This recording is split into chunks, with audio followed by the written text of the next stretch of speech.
5 ওসাকের নিচে জাকাত হয় না। 1 ওসাকে কত এভাবে হিসাব করে বের করা হয়েছে 720 কেজি 18 মণ। 18 মণের নিচে হইলে জাকাত দেওয়া লাগবে না। আর একটা ব্যাপার হচ্ছে, যে কোনো ফসলে জাকাত হয় না যে ফসলগুলোকে গুদামজাত করা যায়, পচনশীল যদি হয় হবে না। যেমন আম রাখা যায়, কলা রাখা যায়, পেঁপে রাখা যায়, শাকসবজি রাখা যায়, রাখা যাবে হচ্ছে চাল, ডাল, গম, ভুট্টা, খেজুর। এগুলা গুদামজাত যদি করা যায়, ওগুলো যদি 18 মণ হয় তাহলে আপনি জাকাত দেবেন। তো জামের চাষ যারা করে তারা কি মোটেও দিবে না জাকাতের কোনো কিছু থাকবে না? হ্যাঁ থাকবে। তাদের হচ্ছে উরুদুত যারা ব্যবসার হিসাবে, ওই যে হিসাব করবে যেদিন, ওই দিন দেখবে যে আজকে আমার বিক্রি করার মতো কয় খাঁচি আম আছে, 40 খাঁচি আছে, দাম কত, ওই অন্যান্যর সাথে যুক্ত করে নেবে। কিন্তু ফসলের দিতে হইলে কমপক্ষে 18 মণ, এবং এটা গুদামজাত করা যায় এমন পণ্য হইতে হবে। প্রথমে আমি জাকাতের গুরুত্ব ও তাৎপর্য নিয়ে কথা বলবো। এরপর জাকাত আদায় যদি কেউ না করে তাদের শাস্তি কি কোরআনে, সে ব্যাপারে কথা বলবো। এরপর জাকাত আদায়ের কিছু কোরআন বর্ণিত খাত আছে, মন চাইলেই যে কোনো জায়গায় আবার জাকাতের টাকা দেওয়া যায় না, সেই খাতগুলো কি সেগুলো আমরা জানার চেষ্টা করব। তারপর জানবো 4 নম্বরে কাদেরকে জাকাত দেওয়া যাবে না, কিছু লোক আছে যাদের জাকাত দেওয়া যাবে না। এরপর 5 নম্বরে জানবো জাকাত ফরজ হওয়ার কিছু শর্ত আছে, এগুলো। 6 নম্বরে জাকাতেবল অ্যাসেট কি কি, সব অ্যাসেটে জাকাত আসে না, এগুলো আমরা জানবো। 7 নম্বরে জাকাত হিসেব করার সহজ পদ্ধতি আজকের এই জেনিথ হোটেলের বলরুম থেকে আমরা শিখে যাবো ইনশাআল্লাহ পড়ে। তো কিভাবে সহজে ক্যালকুলেশন করবেন এটা আজকে আমি বুঝিয়ে দিব। তারপরে আমাদের অনেকের কৃষি সম্পদ থাকে, কৃষি সম্পদের জাকাতটা ক্যালকুলেট কিভাবে করতে হয়। আমাদের অনেকের পশু সম্পদ থাকে, এটার জাকাতের ক্যালকুলেশন কিভাবে করতে হয়। এবং সবশেষে 10 নম্বরে বলবো যে কি দিয়ে জাকাত দিলে বা কিভাবে জাকাত দিলে জাকাতটা প্রোডাক্টিভ হবে, ইফেক্টিভ হবে। আমাদের দেশে দেখবেন যে জাকাতের শাড়ি দেয়, খুব পাতলা শাড়ি, নিম্নমানের শাড়ি, যিনি পায় তারাও ইউজ করতে পারে না, কয়েকদিন ইউজ করার পরেই এটা ব্যবহার অযোগ্য হয়ে পড়ে, রং চলে যায়, ছিঁড়ে যায়। তাহলে তো এটা ইফেক্টিভ হলো না, কি বলেন, প্রোডাক্টিভ হলো না। কিভাবে কি দিয়ে জাকাত দিলে জাকাতটা প্রোডাক্টিভ হয় সেটাও আমরা বলবো। তো আল্লাহর মেহেরবানি যে আপনারা খুবই সুশৃঙ্খল, এটা দেখে আমার ভালো লাগছে। বিভিন্ন প্রোগ্রামে একটু বিশৃঙ্খলা হয়, যেটা আমি খুবই অপছন্দ করি। বিশৃঙ্খলা হলে আমি আলোচনা করতে পারি না। এরকম সুশৃঙ্খল পরিবেশ হলে কিছুদিনই কথা শেয়ার করা যায়। তো তাহলে আসুন আমরা মূল আলোচনায় চলে যাই। প্রথমে আমরা বলবো জাকাতের গুরুত্ব এবং তাৎপর্য। সম্মানিত দিনী ভাই এবং বোনেরা, আমরা সবাই জানি যে জাকাত হচ্ছে one of the 5 pillars of Islam. ইসলামের 5টা ভিত্তির একটা, 3 নম্বর ভিত্তি। প্রথমে ঈমান, তারপরে সালাত, তারপরেই জাকাত। একটা খুঁটি, একটা তাঁবুর 5টা খুঁটি থাকে। এর মধ্যে এই তাঁবুর 5টা খুঁটিকে যদি ইসলামের 5টা পিলারের সাথে তুলনা করি, তাহলে মাঝখানের খুঁটিটার নাম জাকাত। মাঝখানের খুঁটি না থাকলে যেমনি তাঁবু উঁচু হয়ে দাঁড়াতে পারে না, তেমনি জাকাত ভিত্তিক অর্থ ব্যবস্থা না হলেও মুসলিম উম্মাহ মাথা উঁচু করে দাঁড়াতে পারে না। যেমন এখন আমাদের জাকাত ভিত্তিক অর্থ ব্যবস্থা নাই, ফলে গোটা বিশ্বে আমরা কিন্তু ওইরকম নেতৃত্ব স্থানীয় বা উন্নতির একেবারে শীর্ষ স্থানে ওই পর্যায়ে কিন্তু আমরা যেতে পারি নাই, কারণ জাকাতের যে ডাইনামিজম এটাকে আমরা কাজে লাগাইনি। তো যারা দান করে তাদেরকে আল্লাহ তাআলা খুব পছন্দ করে। দানশীল ব্যক্তি তিনি কিয়ামতের দিন নিজের আমলনামা দেখে বিশ্বাসই করতে পারবে না এটা তার আমলনামা, কারণ আল্লাহ তাআলা ওই দানের সওয়াবটাকে ফুলিয়ে ফাঁপিয়ে পেলে পুষে পাহাড়ের সমান করে তারপরে আমলনামায় ঢুকিয়ে দিবে। সুবহানাল্লাহ। এবং দানকারী ব্যক্তির যত বালা মুসিবত আছে দানের কারণে আল্লাহ এটা দূর করে দেয়।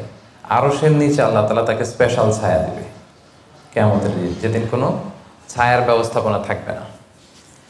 তো এই দানের ব্যাপারটা সব ধর্মে আছে। হিন্দু ধর্মেও কিন্তু দানের ব্যাপারে উৎসাহিত করে। বৌদ্ধ ধর্মে দেখবেন আছে চ্যারিটি, ডোনেশন, ফান্ড রাইজিং, এগুলো আছে। ইহুদি ধর্মে, খ্রিস্ট ধর্মেও আছে। তবে ইসলাম এক্ষেত্রে অনন্য। ইসলাম শুধু দানকে উৎসাহিতই করেনি অন্য ধর্মের মতো, ইসলাম এটাকে ফরজ বানাই দিয়েছে। সুবহানাল্লাহ পড়বেন না? নির্দিষ্ট পরিমাণ সম্পদ যদি নির্দিষ্ট সময় পরিমাণ কারো কাছে থাকে, তাহলে তার উপর দান করা ইসলামে কি করে দিয়েছে? ফরজ। অন্য কোনো ধর্ম দানকে ফরজ করেনি, উৎসাহ দিয়েছে সব ধর্ম। কিন্তু ইসলাম এক্ষেত্রে ইউনিক। অন্য ধর্ম দানের ব্যাপারে ইন্সপায়ার করে, ইসলাম এটার অব্লিগেটরি বানাই দিয়েছে, দিতেই হবে। এবং ইসলাম বলে আপনি দান করে জাকাত দিয়ে মোটেও যাকে দিলেন তার প্রতি করুণা করেননি, এটা তাদের প্রতি কিন্তু দয়া না। আমি আজকে যাকে জাকাত দিলাম আমি মোটেও দয়া করিনি, করুণাও করিনি, অনুকম্পাও না, বরং এটা তার হক। এটা কি অফি আমওয়ালিহিম হাক্কুন লিসাইলি ওয়াল মাহরুম, ধনীদের সম্পদে গরিবদের হক। আল্লাহ বলেছেন অধিকার। বলা যায় যে ওরা আমাকে দয়া দেখিয়েছে, যে গরিব ভাইটা আমার জাকাত নিয়ে গেল ও আমাকে দয়া করেছে, কারণ আমার জন্য জাকাত দেওয়া ফরজ। আমার জন্য জাকাত দেওয়া কি? আমি আদায় করতে না পারলে জাহান্নামে যাব। কিন্তু যে জাকাত নেয়ার হকদার ওর জন্য কি জাকাত নেয়া ফরজ? কথা বুঝে নাই বোধহয়। গরিব মানুষ, ওর জন্য কি জাকাত নেয়া ফরজ? ও যদি বলে আমি গরিব আছি, ভালো আছে, নিব না জাকাত, কিছু করা যাবে? তো বরং ও আমার থেকে জাকাতটা নিয়ে আমাকে জাহান্নামের আগুন থেকে বাঁচালো, আমার ফরজ আদায়ের ক্ষেত্রে সহযোগিতা করে গেল। তো দয়াকে আমি করলাম না ও করলো? বলেন, দয়াকে আমি করলাম না সে করলো? সে করলো। এই জন্য আল্লাহ তাআলা বললেন ওয়া ফি আমওয়ালিহিম হাক্কুন লিসাইলি ওয়াল মাহরুম, ধনীদের সম্পদে গরিবদের অধিকার আছে। এটা অধিকার, এটা কোনো রকম দয়া বা অনুকম্পা নয়। কারণ ইসলাম চায় একটা সুন্দর মানবিক সমাজ ব্যবস্থা গড়ে তুলতে। শহরের এক পাশে গাছতলা, আরেক পাশে পাঁচতলা। শহরের এক পাশে 5 স্টার 7 স্টার হোটেল, বৃত্ত, বৈভব, আনন্দ, উল্লাস, এন্টারটেইনমেন্টে মানুষ ফুর্তিতে মজে থাকবে। আর শহরের আরেক পাশে বস্তি, না খেয়ে মানুষ চিকিৎসার অভাবে ধুকে ধুকে মরবে। ইসলাম এটা চায় না। ইসলাম চায় সম্পদের তারল্য সবার হাতে পৌঁছে যাক। কাইলা ইয়াকুনা দুলাতান বাইনাল আগনিয়াই মিনকুম, আল্লাহ বলেন সম্পদ যেন শুধু তোমাদের ধনীদের হাতে কুক্ষিগত না হয়, এজন্য আমি এই জাকাতের ব্যবস্থাপনা করেছি। ফলে সবার কাছে এই জাকাতের অর্থ কিন্তু পৌঁছে যাবে। তাহলে সম্মানিত ভাই এবং বোনেরা, আমরা বুঝলাম এই জাকাত কিন্তু যাদের উপর ফরজ হয়েছে এটা আপনাকে আদায় করতেই হবে, এখানে কোনো ছাড় নেই। এবং এটা গরিবদের অধিকার, এটা সোশ্যাল সিকিউরিটি নেট, যাতে সকলের কাছে অর্থের তারল্য পৌঁছে যায়। এজন্য আল্লাহ তাআলা জাকাতকে ফরজ করেছেন। তাহলে জাকাতের গুরুত্ব তাৎপর্য তো বুঝলেন না? এবার শোনেন, জাকাত ফরজ হওয়ার পরে যদি আমরা জাকাত আদায় না করি তাহলে কি ভয়ঙ্কর শাস্তি হবে। এই আয়াতটা দিয়েই আমি আমার আলোচনা শুরু করেছি, যে ওয়াল্লাযীনা ইয়াকনিজুনা যাহাবা ওয়াল ফিদ্দাতা ওয়া লা ইউনফিকুনাহা ফি সাবিলিল্লাহ ফাবাশশিরহুম বিআযাবিন আলীম। হে নবী, যারা গোল্ড, সিলভার, স্বর্ণ, রূপা জমা করে রাখে, আল্লাহর রাস্তায় দান করে না, তাকে আপনি কঠিন আযাবের সুসংবাদ দিন। আচ্ছা বলেন তো, আযাবের কি সুসংবাদ হয় না দুঃসংবাদ হয়? তারপরও আল্লাহ বললেন কঠিন আযাবের সুসংবাদ দিন। তার মানে বোঝা গেল আযাবটা যে খুব ভয়ঙ্কর হবে, আযাবের তীব্রতা বোঝানোর জন্য আল্লাহ এই এক্সপ্রেশন ব্যবহার করেছেন। ছেলে কথা শোনে না, তখন মা বলে দুষ্টামি করতেছো, বাবা আসলে এমন মাইট দিবে মজাটের বাবা। আচ্ছা বলো তো, মাইট দিলে কি মজা লাগে?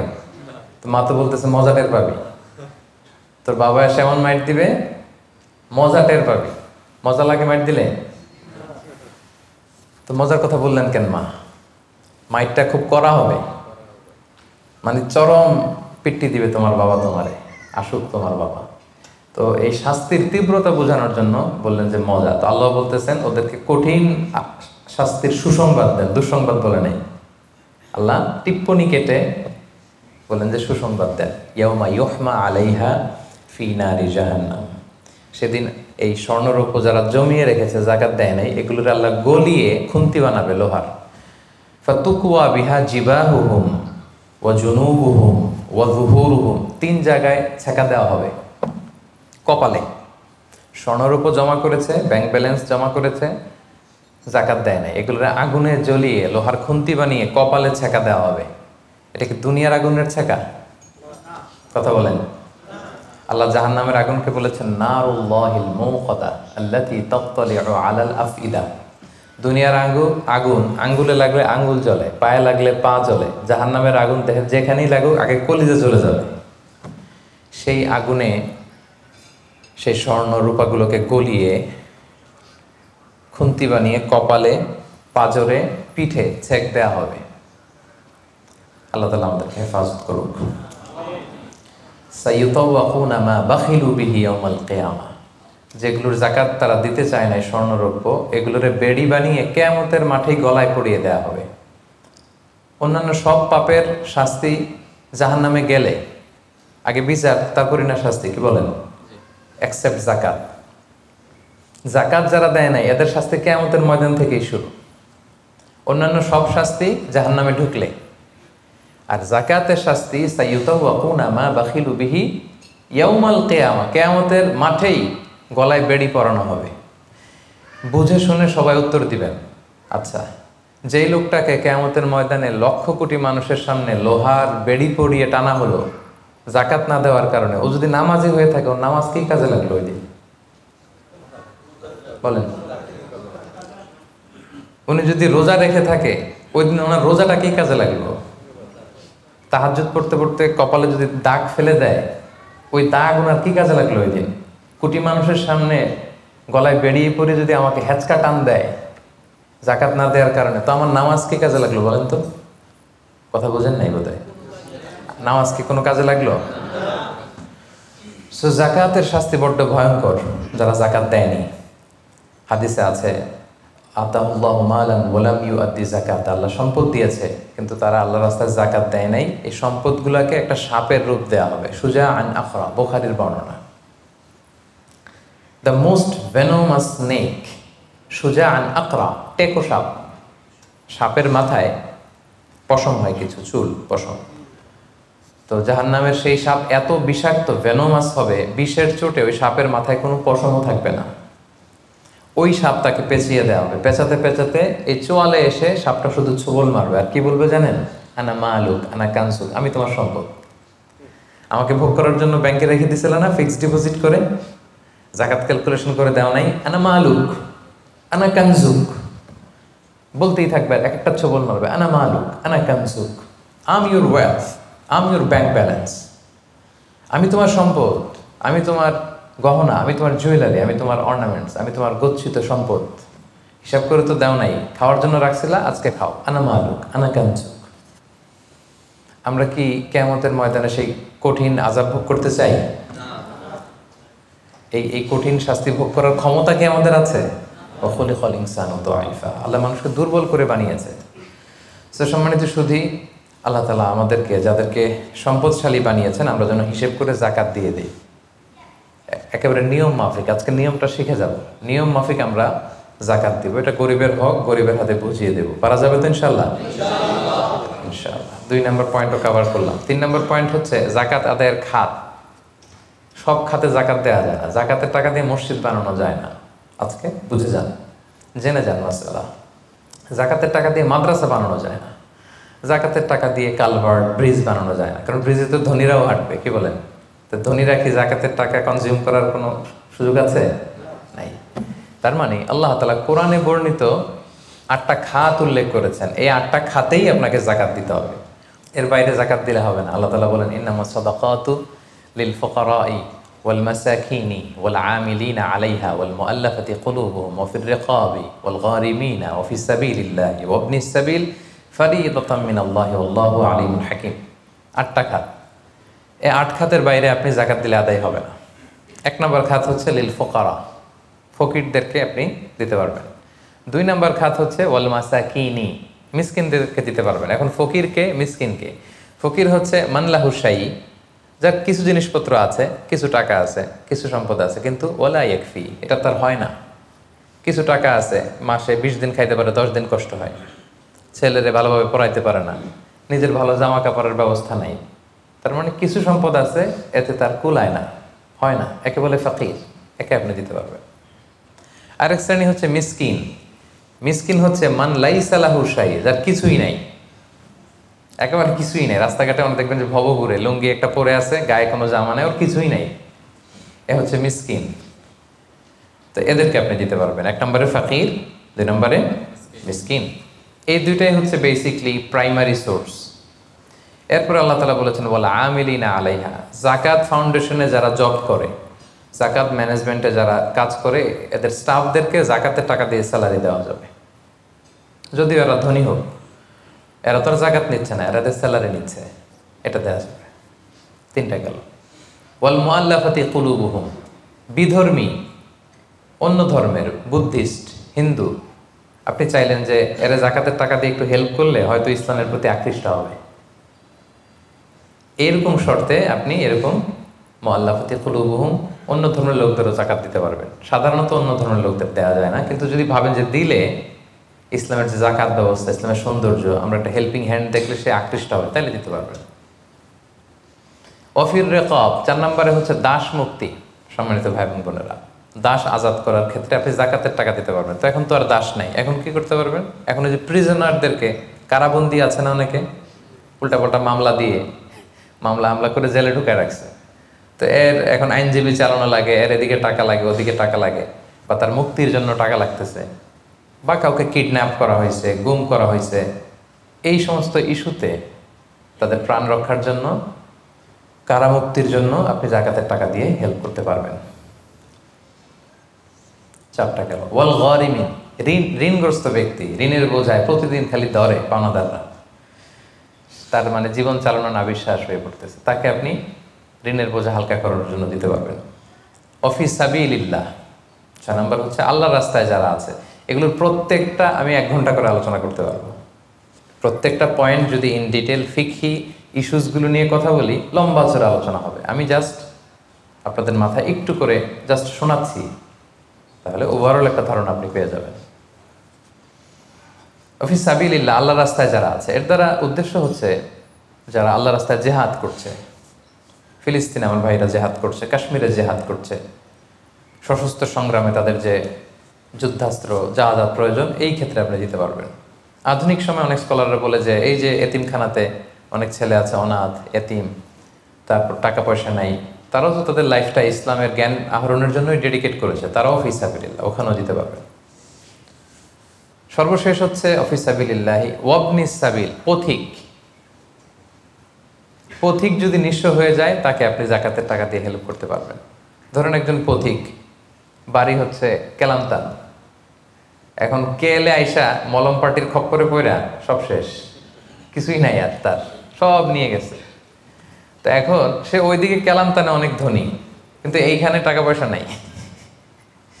এখন এই যে তার টাকা নাই, তাকে পোষতে হবে, তা খাইতে হবে, আপনি জাকাতের টাকা দিয়ে তাকে হেল্প করতে পারবেন। এখন অবশ্যই এটা খুব প্রযোজ্য না, কারণ ক্রেডিট কার্ড থাকে বাংলাদেশে, ধরেন বিকাশ সে সিস্টেম আছে, বা সামহাও তার কারো নাম্বার মুখস্থ থাকলে ফোন করলে টাকার ব্যবস্থা হয়ে যাবে। কিন্তু শরীয়ত কিন্তু এটাও রেখেছে, পথিক মুসাফিরকে আপনি হেল্প করতে পারবেন। তাহলে এই 8টা খাত ছাড়া কিন্তু সম্মানিত ভাই বোন বোনেরা, আপনি অন্য খাতে জাকাত দিলে জাকাত আদায় হবে? মন মতো দিলে হবে না। কিন্তু 4 নম্বরে আমরা জানবো কাদেরকে জাকাত দেওয়া যাবে না। এতক্ষণ তো জানলাম কোথায় কোথায় দেওয়া যাবে, এবার শুনবো কাদের দেওয়া যাবে না। 1 নম্বর, হাশিমি খানদানের কাউকে দেওয়া যাবে না। বানু হাশিম মানে রাসূলুল্লাহ সাল্লাল্লাহু আলাইহি ওয়াসাল্লামের বংশধর। আমাদের একটা বংশ আছে না, কেউ মুন্সি বংশ, কেউ চৌধুরী বংশ, কেউ ওই বংশ। রাসূল সাল্লাল্লাহু আলাইহি ওয়াসাল্লামের বংশের নাম কি? হ্যাঁ, কুরাইশের হাশিমি খানদানের বংশ ওনার, বানু হাশিম। ওনারা, কুরাইশ হচ্ছে অনেক বড় একটা গ্রুপ, এটার মধ্যে বানু জাহারা আছে, বানু হাশিম আছে। তো এখানে রাসূল সাল্লাল্লাহু আলাইহি ওয়াসাল্লাম হচ্ছেন বনু হাশিম। বনু হাশিমের লিনিয়েজে যারা আসবে, আপনি যদি জানতে পারেন তিনি বনু হাশিম, আপনি জাকাত দিতে পারবেন না, ওনারা জাকাত খেতে পারবে না।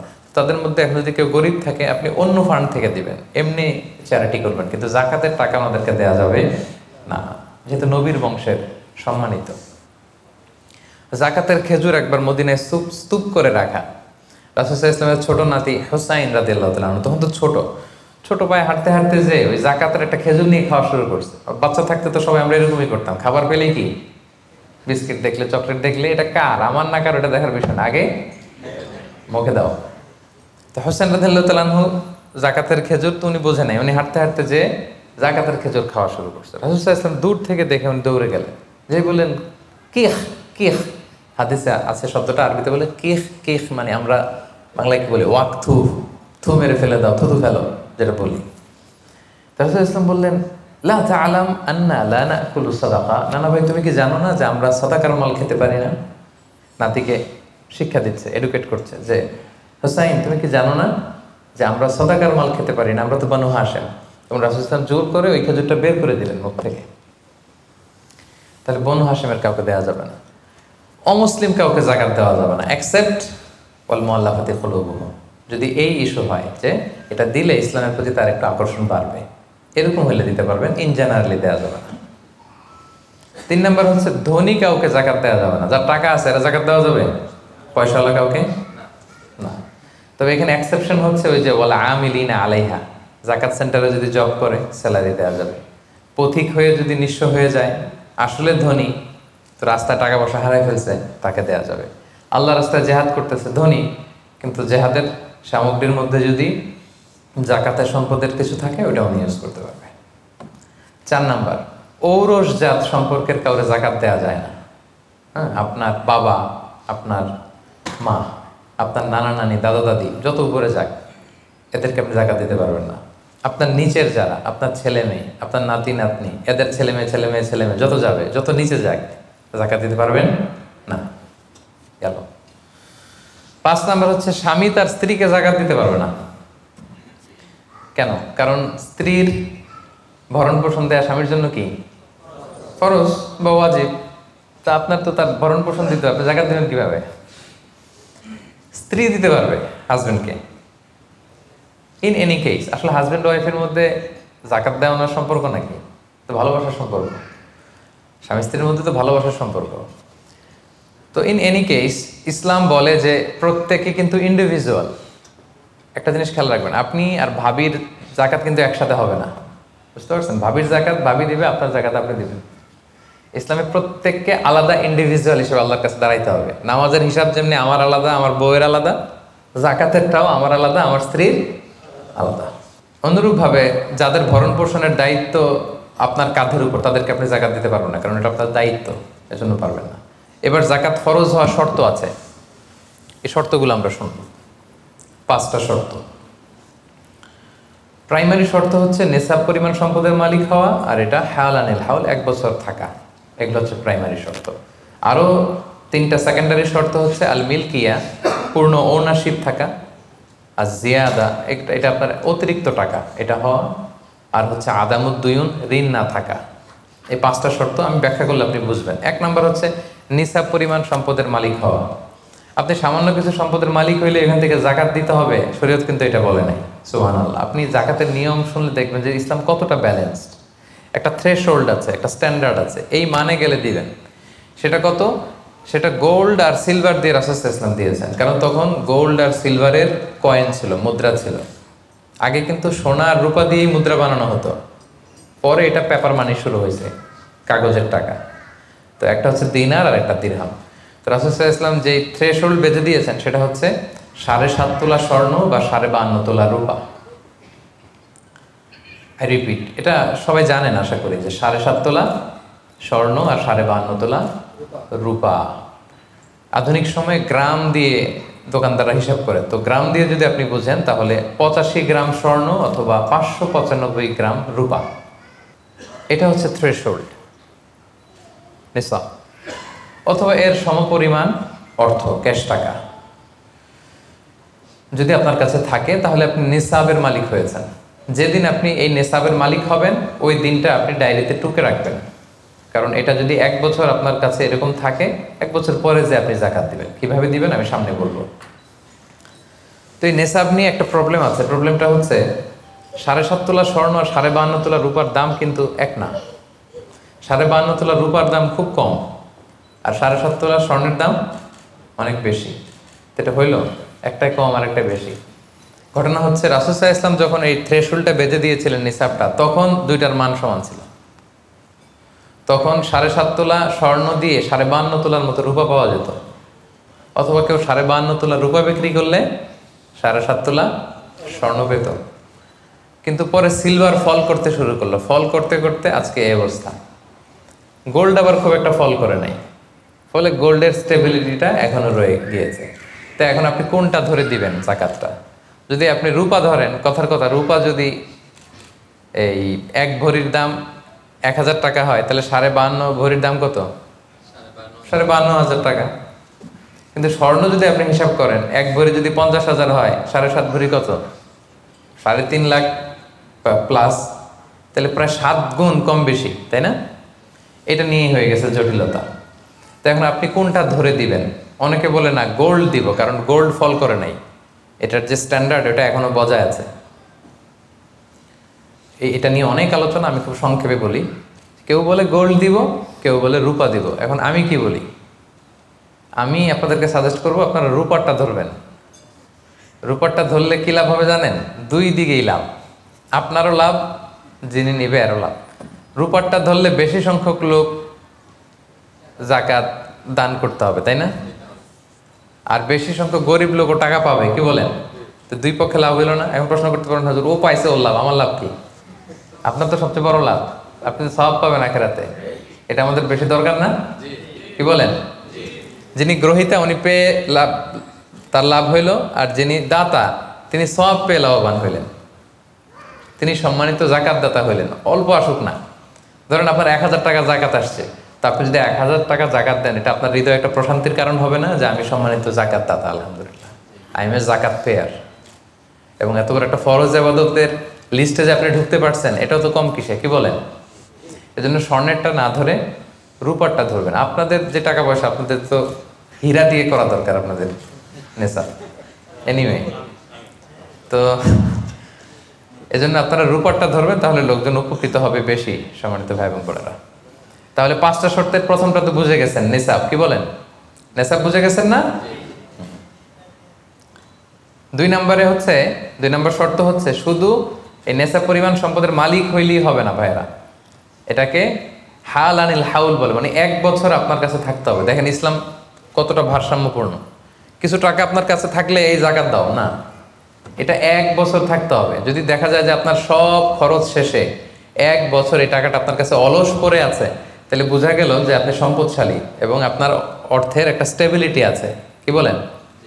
তাহলে আপনি নেশাব পরিমাণ সম্পদের মালিক হলেন, এবং 1 বছর যদি থাকে, 1 বছর শেষে আপনি জাকাত দিবেন। এই বছরটা কিন্তু সৌর বছর না, সোলার ইয়ারে হিসাব করলে হবে না, এটা লুনার ইয়ারে, চান্দ্র বৎসরে। খেয়াল রাখতে হবে, সৌর বছর জানুয়ারি ফেব্রুয়ারি মাসের যে হিসাবটা, এটা 365 দিনে 1 বছর। কিন্তু যেটা লুনার ইয়ার, চন্দ্র বছর, এটা কতদিন 1 বছর কে জানে? কেউ জানেন না? 300 হ্যাঁ 354 দিন, রাইট, 354 দিন, সামান্য কিছু সময়। তো 11 দিনের কিন্তু এখানে ডিফারেন্স আছে, 11 দিনের ডিফারেন্স আছে। তো আপনি হিসেব করবেন হচ্ছে চান্দ্র বছর অনুযায়ী, সৌর বছর অনুযায়ী না। তো সৌর বছর অনুযায়ী যদি করেন, তাহলে আপনার জাকাত কিন্তু 2.5% থাকবে না। চান্দ্র বছর অনুযায়ী আপনার 2.5%, সৌর বছর করলে ওইটা 2.58% হয়ে যাবে। একটু বাড়বে না? কারণ কতদিন বেশি? 11 দিন বেশি, পার্সেন্টেজও বেড়ে যাবে। তখন কিন্তু জাকাত আপনার 2.5% থাকবে না, 2.58%। বলার আগেই বুঝে যায়, কারণ সব ব্যবসায়ী সারাদিন ক্যালকুলেটর নিয়ে কোত্থেকে শিপমেন্ট হইলো, কত মিলিয়ন গেল, কত মিলিয়ন ঢুকলো, সব মুখস্থ, যেন বলার আগে বুঝে ফেলতেছে চটচট করে, মাশাআল্লাহ। তো তখন আর 2.5% হচ্ছে না, 2.58% হচ্ছে। তাহলে সম্মানিত ভাইরা, আপনি ধরেন, উদাহরণস্বরূপ ধরেন যে আপনি গত রমজানের 20 তারিখে সর্বপ্রথম নিসাব পরিমাণ সম্পদের মালিক হয়েছিলেন।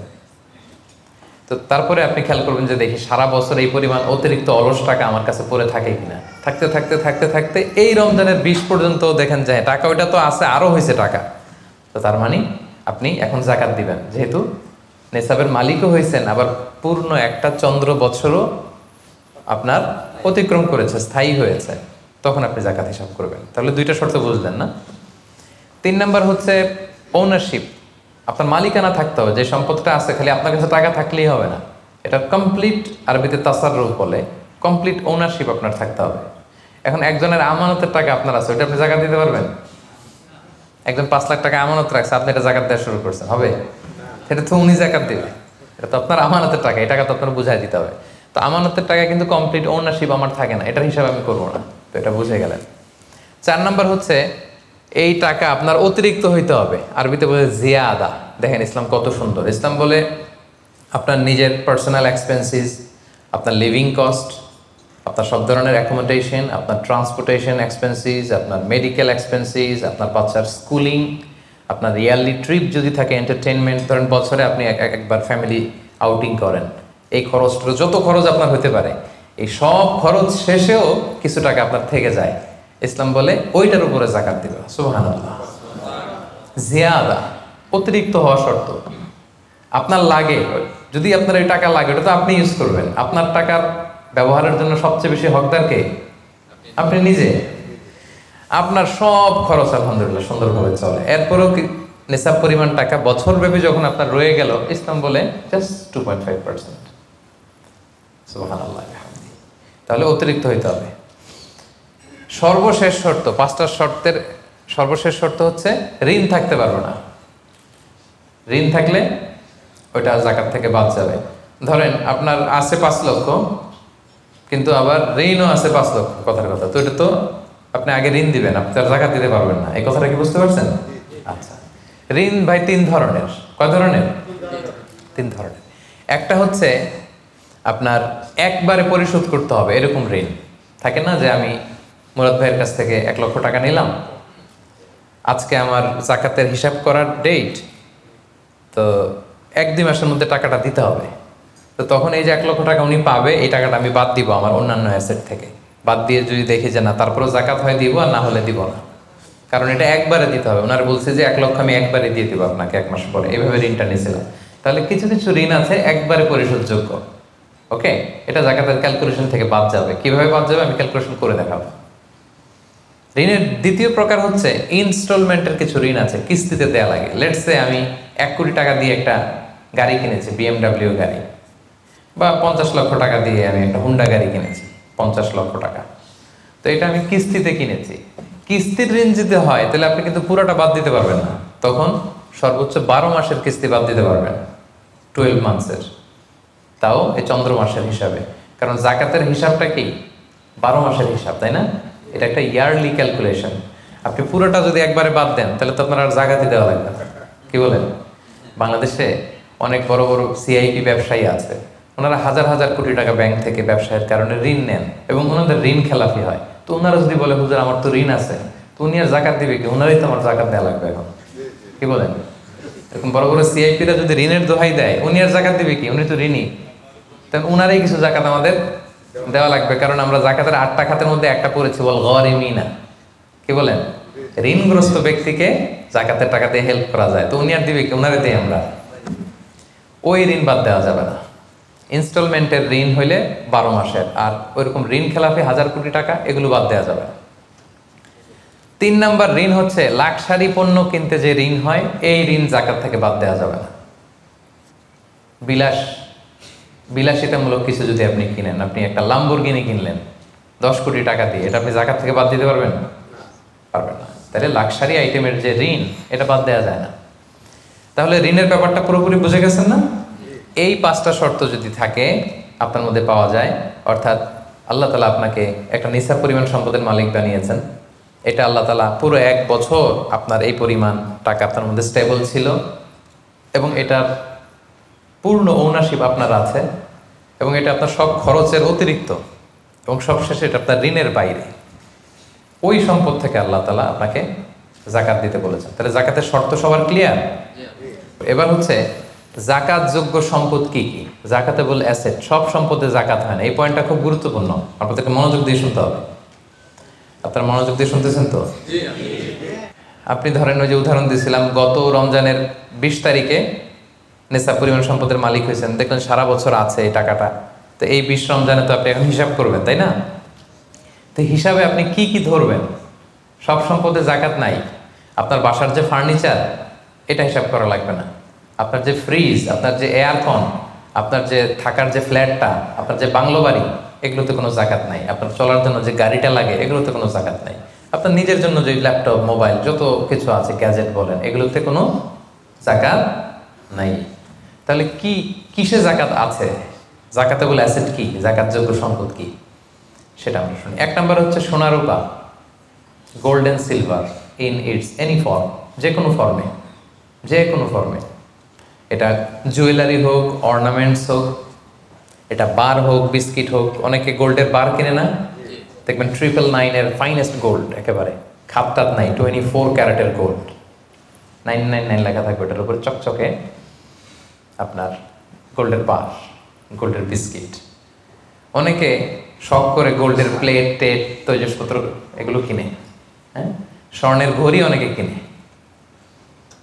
পুরুষের জন্য কিন্তু স্বর্ণের ঘড়ি, আংটি কোনোটাই পরা বৈধ না। কিন্তু যদি কেউ কিনে, স্বর্ণের কলম আছে, শখ করে কিনে অনেকে, টাকা রাখার জায়গা পায় না, তো ভাবে যে একটা কলম কিনে ফেলি স্বর্ণের, তারপর স্বর্ণের ঘড়ি, স্বর্ণের এই সেই। তো এরকম জুয়েলারি বলেন, তৈজসপত্র বলেন, যা যা আছে আপনার সব হিসাব করতে হবে in its any form. Gold and silver এটা জাকাতেবল অ্যাসেট। বোনেরা অনেক সময় প্রশ্ন করে যে যেই গহনা আমি পরি এটারও কি জাকাত দিতে হবে? ইখতিলাফপূর্ণ মাসালা, বিশুদ্ধ মত হচ্ছে দিতে হবে। 3 মাযহাব বলছে দেয়া লাগবে না, ইমাম আবু হানিফা বলছে দেয়া লাগবে, এবং আবু হানিফা রাহিমাহুল্লাহর কথাটাই ভ্যালিড, বেশি যুক্ত। সুনানে আবু দাউদের হাদিস, আম্মা জান আয়েশা রাদিয়াল্লাহু তাআলা আনহা স্বর্ণের বা রূপার একটা আংটি পরে আছেন, রাসূল ইসলাম বলেন জাকাত দিছো? আম্মা জান বলেন না, এটা পড়ছি যাতে আপনার সামনে আমি আমার সৌন্দর্য বাড়াতে পারি। রাসূল ইসলাম বললেন হাসবুকি মিনান নার, জাহান্নামে ঢুকাতে এটাই যথেষ্ট, সাথে সাথে জাকাত দিয়ে দিলেন আম্মা জান আয়েশা। তো আম্মা জান আয়েশা তো এটা পরিহিতা ছিলেন, কি বলেন। আরেক নারী আসলেন তার মেয়েকে নিয়ে, হাতে 2টা স্বর্ণের চুড়ি, রাসূল বলেন জাকাত দিছো? দেই নাই। বলতেছে তুমি কি পছন্দ করো যে এই 2টা চুড়ির পরিবর্তে আগুনের 2টা চুড়ি জাহান্নামে পরানো হবে? ওই মহিলা ভয়ে তাড়াতাড়ি খুলে দিচ্ছে, রাসূলুল্লাহ নেন, পুরোটাই দিয়ে দিলাম। তো এই হাতের বালাও কিন্তু ওই মেয়ে হাতে পড়া ছিল, তাই না?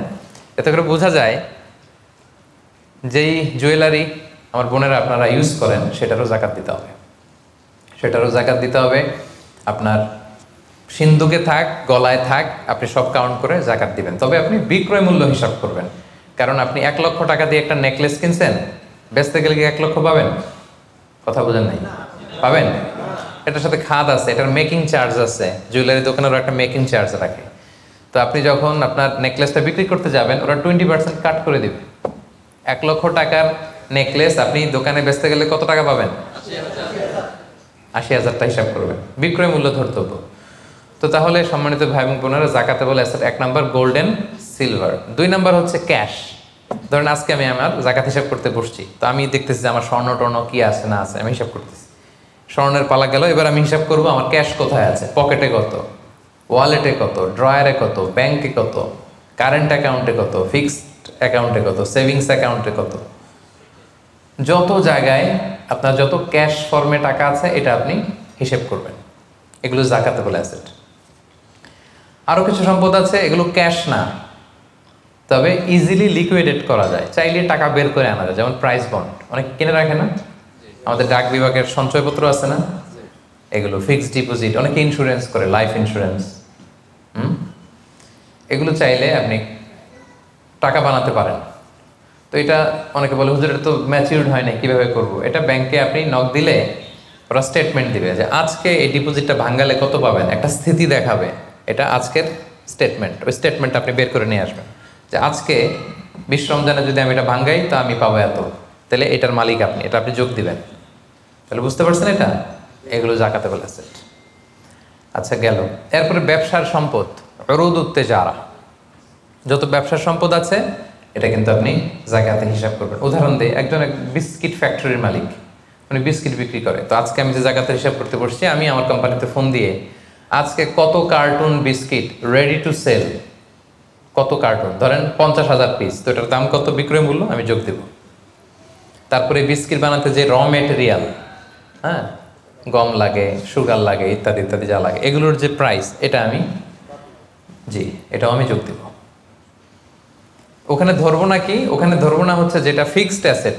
ব্যবসার ক্ষেত্রে ফিক্সড অ্যাসেট ধরতে হয় না, যেমন ধরেন আপনার ফার্নিচার বা কারো বিস্কিট ফ্যাক্টরি, তার ফ্যাক্টরির যে জায়গাটা এটা আসবে না, মেশিনারি যে মেশিনে করে বিস্কিট বানায় ওইটা আসবে না। তারপরে ধরেন এটা লরি ট্রাকে করে বিভিন্ন জায়গায় আমি পাঠাই আমার প্রোডাক্টগুলো, এই যে ট্রাকের দাম টাম এগুলো কিন্তু ধরা হবে না, এগুলো ফিক্সড অ্যাসেট মেশিনারি ধরতে হয় না, শুধু প্রোডাক্ট রেডি টু সেল অথবা র মেটেরিয়াল এগুলো ধরবো। শেয়ার বাজার আছে, অনেকে শেয়ার কিনে, এটাও আপনি ধরবেন, ওই দিন আপনি হিসেব করবেন। শেয়ার 2 ধরনের, একটা আছে আপনার প্রাইমারি, একটা নেট ভ্যালুয়েশন করা হয়, পরে এটা একটু দাম বাড়লে অনেকে দেখবেন যে সারাদিন দেখতে থাকে দাম বাড়লো না কমলো, সেকেন্ডারি মার্কেটে এটা সেল করে দেয়, আছে না?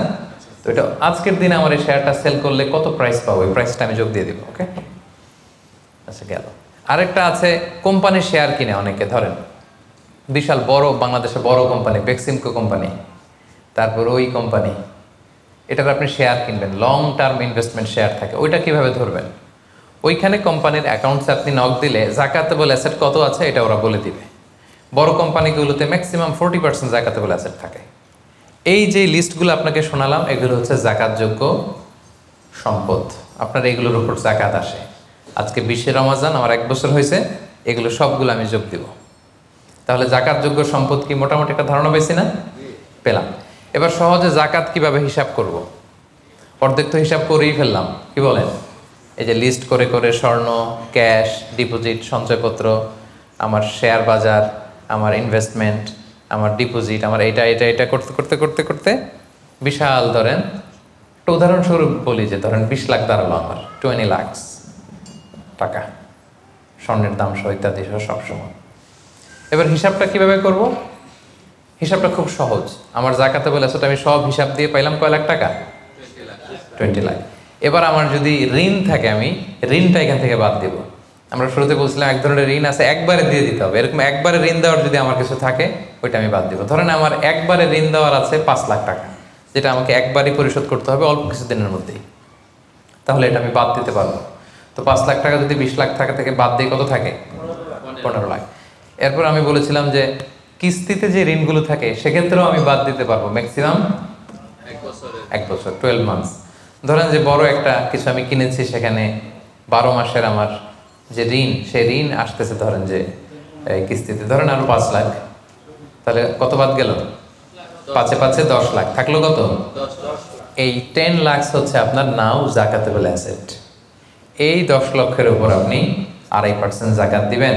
আর হিসাবটা যদি আপনি সূর্য বছর অনুযায়ী করেন তাহলে 2.58% দিবেন। সহজ হয়ে গেছে না মোটামুটি?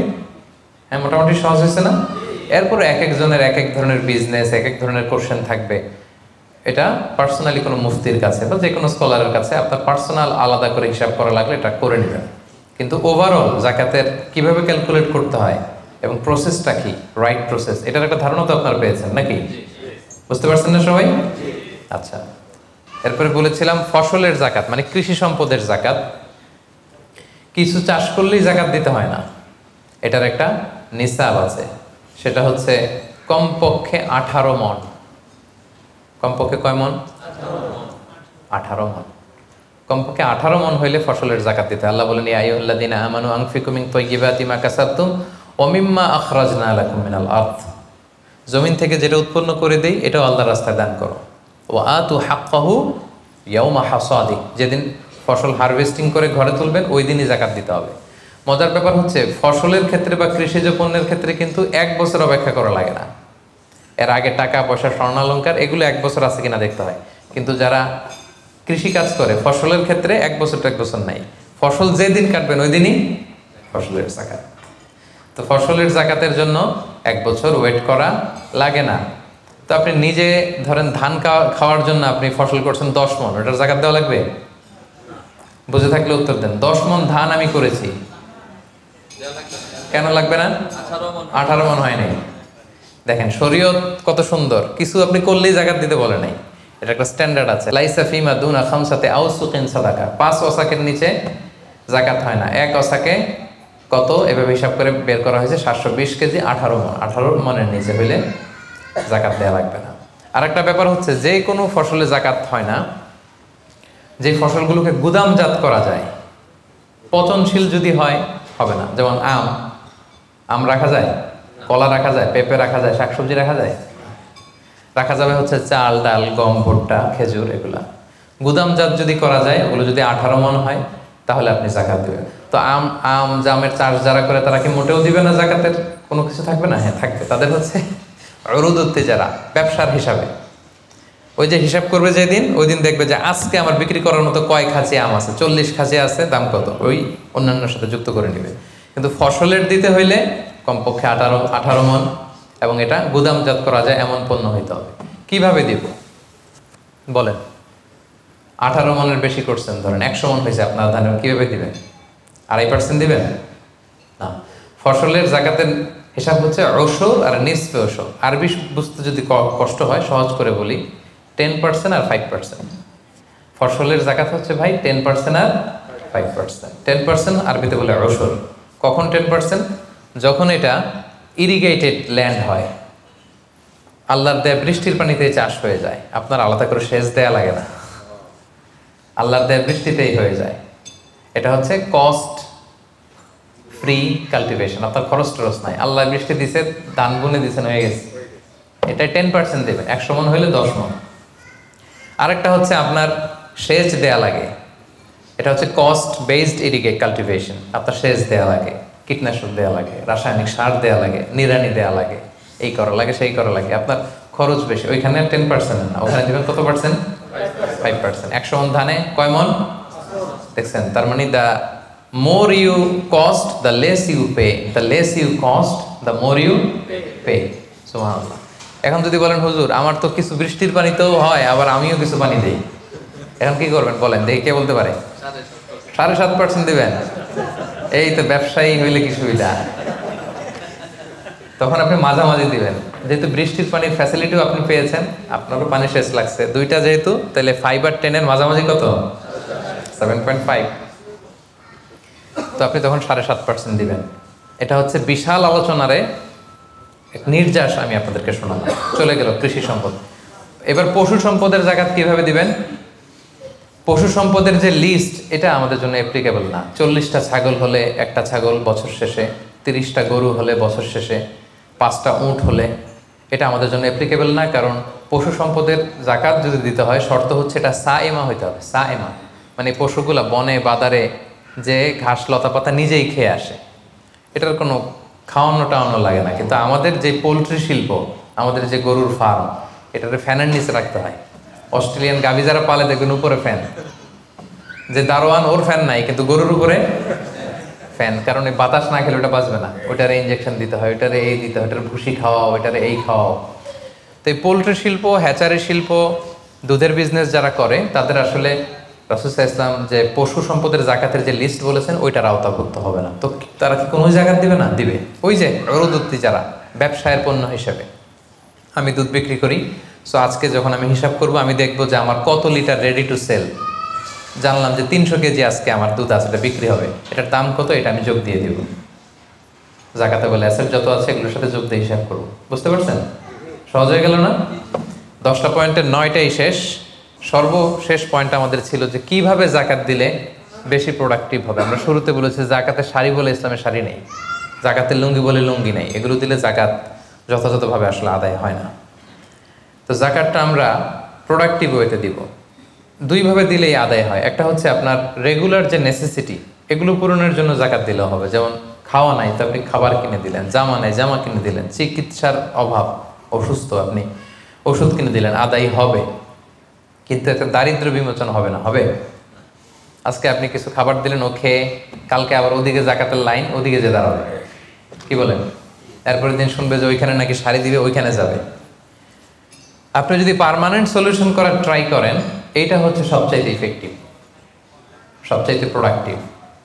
তো সেটার জন্য কোনো ফাউন্ডেশনের আন্ডারে, কোনো বোর্ডের আন্ডারে যদি করা যায়, বা আপনাদের মতো বিজনেস ম্যাগনেট যারা আছেন, আপনাদের যদি কোনো জাকাত ম্যানেজমেন্ট এরকম বোর্ড থাকে, আপনারা যদি করতে পারেন, আপনারা আপনাদের এলাকায় আপনারা চাইলে এভাবে দারিদ্র বিমোচন করতে পারবেন। তবে এটার জন্য শর্ত হচ্ছে মনিটরিং করা লাগে। ধরেন আপনি একজন মহিলা সেলাই করতে জানে, তাকে সেলাই মেশিন কিনে দিলেন। একজন গরু পালতে চায়, গরু কিনে দিলেন। অস্ট্রেলিয়ান গাই কিনে দিলেন 2টা, এটার দুধ বিক্রি করে ফ্যামিলিটা মোটামুটি চলতেছে। এদের এক ছেলে আছে, সে সিএনজি চালাতে জানে, তো একটা সিএনজি কিনে দিলেন। এলাকায় সিএনজি চালায়, অটোরিকশা চালায়, ভ্যান চালায়, তার ফ্যামিলিটা চলবে না মোটামুটি? সে আর অন্য জায়গায় যে জাকাতের টাকা চাইবে? চাইবেন। এটা প্রোডাক্টিভ। তবে এটার ক্ষেত্রে আপনি যে পরে দিতে যাবেন না কিছু, দেখবেন কার কিসে আগ্রহ। আপনি যে সিএনজি কিনে একজনকে দিলেন, কদিন পরে দেখবেন যে সিএনজি পেয়েছে, ও গাঁজা কিনে খাইতেছে। এরকম আছে। আপনি একটা কিনে দিচ্ছেন, ওইটাতে তার আগ্রহ নাই, ওইটা দিবেন না। একজন এসে বললো যে আমি আমার ছেলে ভ্যান চালাই, 4 বছর আগের পুরান এক ভ্যানটা নষ্ট হয়ে গেছে, একটা ভালো ভ্যান হইলে আমাদের ফ্যামিলিটা চলতো। দেখলেন যে সে ভ্যান চালায়, ভ্যান চালানোর যোগ্যতা আছে, এরা এটা দিলে কাজ হবে, এরা 2টা ভ্যান কিনে দেন। একজন সিএনজি চালায়, সিএনজি নষ্ট হয়ে গেছে, তারে কিনে দেন। গরু পালার অভ্যাস আছে, নিতে চায়, স্বাবলম্বী হতে চায়, তাকে দেন। একজন এসে বললো যে আমার ছেলেটারে আমি বিদেশ পাঠাইতে চাই, ও যদি বিদেশে যায় আমার ফ্যামিলিটা সচ্ছল হবে, 5 লক্ষ টাকা লাগবে ওরে পাঠাতে। আমরা গরিব মানুষ 2 লাখ জোগাড় করছি, আর 3 লাখের জন্য পাঠাইতে পারতেছি না। চমৎকার, যদি দেশের বাইরে পাঠানো যায়। আপনি ওখানে 3 লাখ টাকা দিয়ে ছেলেটারে বিদেশে পাঠাই দিলেন, ওর প্রবাসী হিসেবে ও যে টাকা পাঠাবে, ওর পাঠানো টাকায় ওর ফ্যামিলিটা সচ্ছল হয়ে গেল। ঠিক না? এইভাবে যাকে যেটা দিলে এটা আপনি বুঝবেন, যার ক্ষেত্রে যেটা অ্যাপ্লিকেবল তাকে যদি আপনি ওইভাবে জাকাতের টাকাটা দেন, ওটা বেশি প্রোডাক্টিভ হবে, ওটা বেশি ইফেক্টিভ হবে। এইভাবে প্ল্যান করে করে যদি আপনারা আপনাদের জাকাতের টাকাগুলো যারা হকদার তাদের হাতে তুলে দিতে পারেন, একাত্ত সে স্বাবলম্বী হবে, দারিদ্র বিমোচন হবে এবং সমাজ থেকে আমাদের দারিদ্রতা উঠে যাবে। দারিদ্রতা খুব খারাপ জিনিস। রাসূল সাল্লাল্লাহু আলাইহি ওয়াসাল্লাম এই দারিদ্রতা থেকে পানাহ চাইতেন। রাসূল সাল্লাল্লাহু আলাইহি ওয়াসাল্লাম সবসময় পড়তেন আল্লাহুম্মা ইন্নী আউযু বিকা মিনাল ফাকরি ওয়াল কিল্লাতি ওয়ায যিল্লা, মানে হে আল্লাহ আমি দারিদ্রতা, আমি কমতি আর আমি জিল্লতি থেকে পানাহ চাই। রাসূল সাল্লাল্লাহু আলাইহি ওয়াসাল্লাম সবসময় দারিদ্রতা থেকে পানাহ চাইতেন।